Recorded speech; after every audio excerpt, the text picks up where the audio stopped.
What's going on, everyone? We're going to do a little Saturday technical analysis on the NQ, which is NASDAQ 100 futures, as well as the ES, which is the S&P 500 futures. Now, after a drastic sell-off day on Thursday, which you can see on this inverse hammer candle here at the bottom of the range, testing its daily 20-day moving average, I would be a liar if I said that I did not believe that we were going lower. Now, the market proved myself and everyone else wrong, and once again is proving to every single retail trader out there that the market is always right. It doesn't matter what you think. It doesn't matter how you feel. It doesn't matter sometimes even what the charts look like, but it's about what the actual price action is doing and how well can you adapt to that price action in order to make some money. So we had a hell of a nasty reversal here, which is an amazing bull dead cat bounce here. And I want to show you something here. If you look at Thursday's high wick, and I'm going to actually blow this up so we can see it a lot closer. Just give me a moment here so I can make this nice and clear. So if we look at the top wick here on Thursday, that price was around $15,904. If we look at where we closed on Friday, and if we look at the high wick, we can see here that we damn near tested Thursday's highs, if not did test Thursday's highs, right?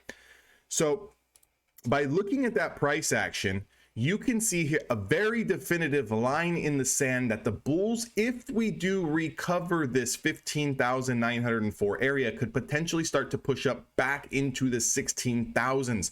1626 and then 1662 is the high mark here. We could be very well looking at another extended leg higher from the bulls in the overall NASDAQ markets.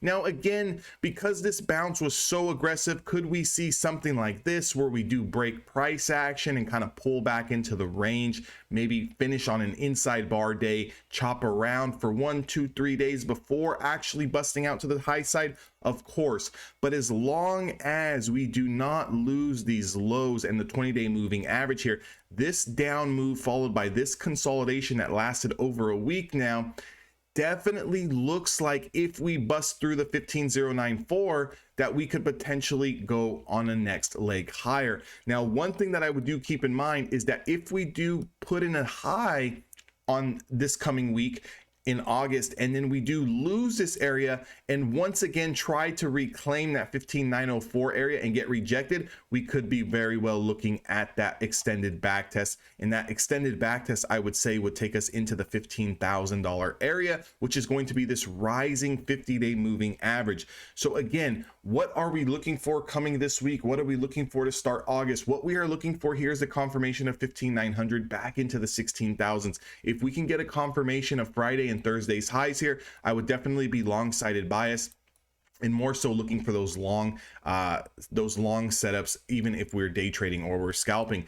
Now, if, for example, we gap up on Monday, right? If the overall market opens up higher on Monday and then starts to get rejected around 16,026, which is this upper Bollinger Band here, and we don't really close at the top of the range and we kind of just have a slow fade, I would definitely look to play something to the short side for a scalp back into the middle of the range here. But again, there's no macro short positions until we can close below that 20-day moving average. So just kind of keep that in mind. So let's quickly take a look at the ES and see exactly what they're doing. Chart's gonna look almost similar, and I'm gonna blow this up nice and big so we can all see it.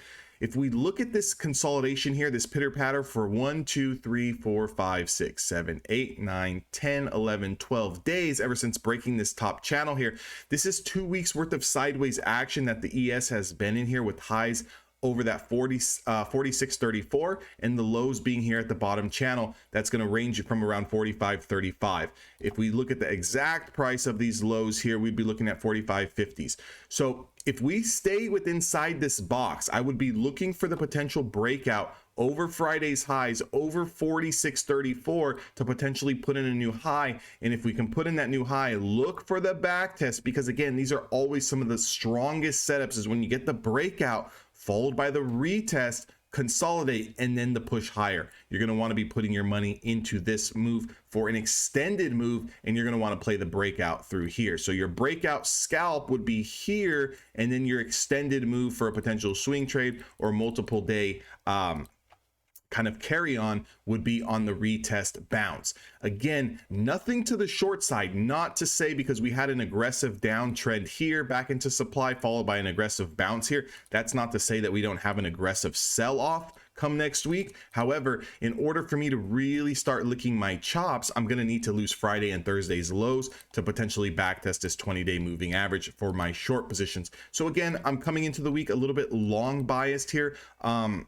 And that's not to say that I won't take a short setup if it's given to me, but I know that once we're over these daily supplies like the 5, 10, and 20-day moving averages and the momentum looks like it's to the long side, if I am going to take a short-sided play, I'm treating it as a scalp where I'm trying to be in and out within 5 minutes. I'm trying to find the breakdown, play a little piece of that back test on that specific time frame, which is probably for me going to be the 5-minute time frame. And I'm just going to look to get in on the ES and grab a couple of points, grab a couple of handles, you know, make a little cash flow, make a little, you know, coffee money, make a little lunch money, right? I'm not looking to get into a short when the market looks like it wants to push higher and have some extended move go against me, right? So again, treat the shorts as scalps, try to get in, get out. Understand that the shorts are probably going to be a little bit lower of a probability than the long setups. If you do want to just play to the long setup, let it come back in, you know, on the 5 or whatever time frame you play. If you play the 1 minute, the 2 minute, the 5 minute,